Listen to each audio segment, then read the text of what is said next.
The only way to deal with an unfree world is to become so absolutely free that your very existence is an act of rebellion. I would rather live my life as if there is a God and die to find out there isn't, than live as if there isn't and to die to find out that there is. You will never be happy if you continue to search for what happiness consists of. You will never live if you are looking for the meaning of life. A man's work is nothing but this slow trek to rediscover, through the detours of art, those 2 or 3 great and simple images in whose presence his heart first opened. Nobody realizes that some people expend tremendous energy merely to be normal. The struggle itself towards the heights is enough to fill a man's heart. One must imagine Sisyphus happy. Beauty is unbearable, drives us to despair, offering us for a minute the glimpse of an eternity that we should like to stretch out over the whole of time. The evil that is in the world almost always comes of ignorance, and good intentions may do as much harm as malevolence if they lack understanding. All great deeds and all great thoughts have a ridiculous beginning. Great works are often born on a street corner or in a restaurant's revolving door. Without culture, and the relative freedom it implies, society, even when perfect, is but a jungle. This is why any authentic creation is a gift to the future. The welfare of the people in particular has always been the alibi of tyrants.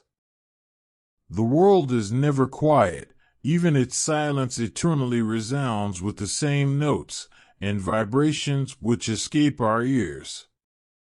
As for those that we perceive, they carry sounds to us, occasionally a chord, never a melody.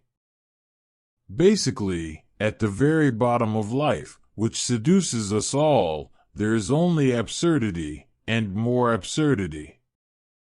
And maybe that's what gives us our joy for living, because the only thing that can defeat absurdity is lucidity. The gods had condemned Sisyphus to ceaselessly rolling a rock to the top of a mountain, whence the stone would fall back of its own weight. They had thought with some reason that there is no more dreadful punishment than futile and hopeless labor. The modern mind is in complete disarray. Knowledge has stretched itself to the point where neither the world nor our intelligence can find any foothold.